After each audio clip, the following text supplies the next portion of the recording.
Witches. So today I wanted to talk about the popular, one of the most popular methods of cleansing that I have seen on the internet, and honestly has been done for thousands of years actually, and that is ritual bathing. So this is not a new concept. People have been doing this for a really long time, but it is kind of like become trendy again, I guess, to have like nice relaxing baths. I don't know who doesn't like them.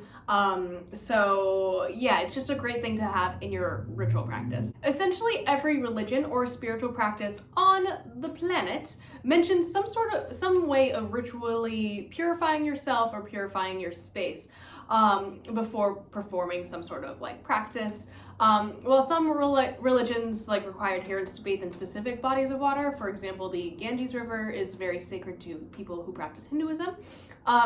Others like Christianity, like other religions like Christianity, require a form of ritual cleansing that is performed once and performed by like a priest or a practitioner of that religion, and that is a baptism. So it's technically done once, but it is still ritual bathing, so I wanted to mention it. It's not like such a weird foreign concept, right? Pagan, I have like the very unique opportunity to choose when I perform personal like ritual cleansings, and I think that is a really cool, unique facet to my spirituality, whereas like some religions and religious groups do require bathings or ritual cleansing like at certain times during the year or prior to ritual, or gatherings and stuff like that. So yes, you might also hear this practice called an ablution.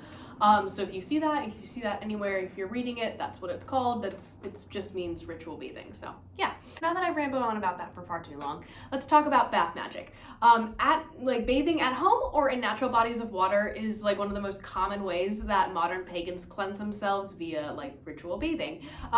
It's nice and relatively accessible to everyone. So if you are dipping your toe in, so to speak, into spellcraft, this is like a really easy way to do your first full ritual, like to have an actual space. Because if you think about it, like the door is going to be closed, you're going to be in there, it's going to be kind of like this mystical realm that is, just for you. It's like your own personal universe, and you have the power to like have it be however you want it to be. If this is like your first ritual, I'm hoping that this will give you some ideas, and I'm just gonna roll through some ideas that I have that you can use to make your ritual baths a little bit more magical.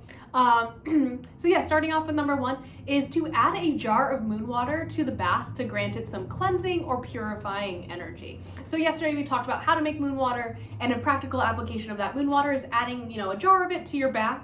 Obviously, if you don't need to make an entire bathtub's worth of moon water unless you want. Not sure how practical making an entire bathtub full of moon water is for you, but if you have an outdoor bath, that would be really awesome. So if you're like me and you don't have that opportunity, definitely just pouring in a cup of moon water to your bath, especially if you're doing it on the same day, is really powerful and can be just really cleansing for you. So yes. Asking your deities to bless water prior to bathing actually does enhance that deeper connection with them. So if you're trying to work with maybe a water-based deity, or you're trying to connect with your deities in the context of that ritual space, your bath being the ritual space, asking them to bless the water or putting in something that you associate with them, like an herb or having a crystal on the side of the tub, can be a way for them to kind of add some magical properties to your water. If you don't work with deities, totally fine. You can definitely just drop in a few drops of your favorite essential oils into the water to infuse it with some herbal magic. Be careful with essential oils. Some of them, they're really, really concentrated. So some of them, if you get them on your skin, they'll actually hurt you. Please do your research. I really recommend lavender essential oil for baths because, you need, when I say drop in a few drops, I'm talking 4 or 5 maybe for the entirety of the bathtub. So you don't want a whole lot.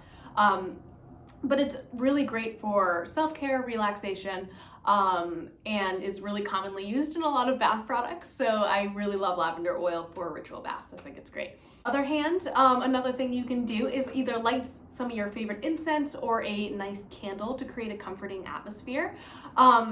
If you are working with a specific intention, lighting a candle with a color that corresponds with that intention is some just candle magic that you can kind of do almost in the background, but it kind of adds to that atmosphere. So if you're really trying to take a relaxation bath or something like that, or a protective bath using a purple candle or a blue candle, or for protection a black candle, can really help boost your intention. So I really love color magic. It's super easy to use and to do and kind of comes naturally. So it's cool. So the next thing that you can do is put on some music. We're going to be talking a little bit about sound cleansing a little bit more when we talk about air magic this month, but creating a space where you feel the most in touch with the divine is really, really important for this whole experience, right?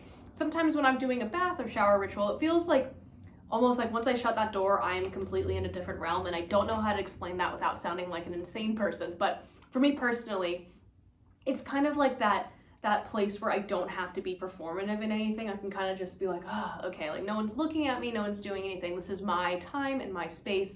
And that's what really matters to me spiritually, is having that specific time set aside for myself. So I really enjoy doing that kind of magic right before holidays and for rituals and stuff like that. Next thing you can do is to charge your bath with crystals. Now, I don't tend to put crystals actually in the water. Some crystals can be submerged for a very short period of time. So if you are going for a specific intention, choose crystals that align with that. As a warning, be super careful. Some crystals do not mix with water, so do your research. If you don't have a specific intent, taking a bath with having some like clear quartz in the room is really great for just like doing a general cleansing.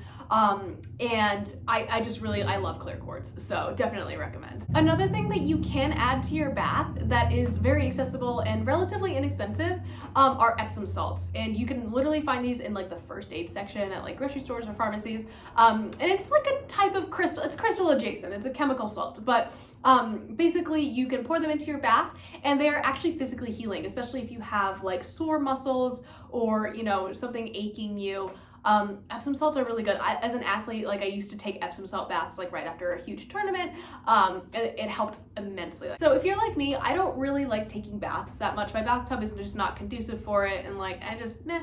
I have a fan on, it's loud, it's like a whole thing. So if you don't like taking baths specifically, you can still infuse your water by making an herbal sachet and securing it to your shower head. So the water will actually, it kind of almost makes like tea basically, and you can bathe in that.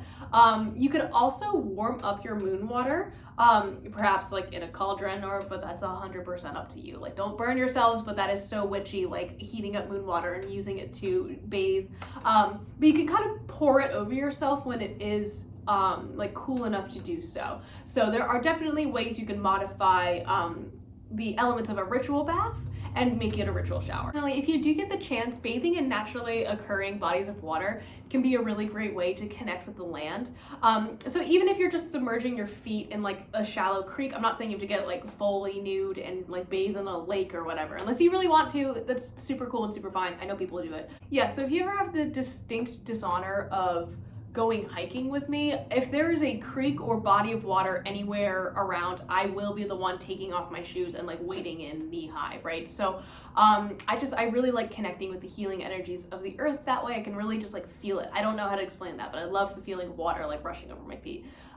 If you work with water spirits like undines or naiads, connecting with your local bodies of water, like taking care of it, picking up trash, stuff like that is a really, really great practice to get into in terms of working with land spirits. So take that as you will, and I hope this video gave you some ideas on how to incorporate magical waters into your cleansing practices, your personal cleansing practices. If you guys have any other tricks or tips that I just didn't mention or didn't think to mention, let me know down below, and I will see you guys tomorrow. Bye!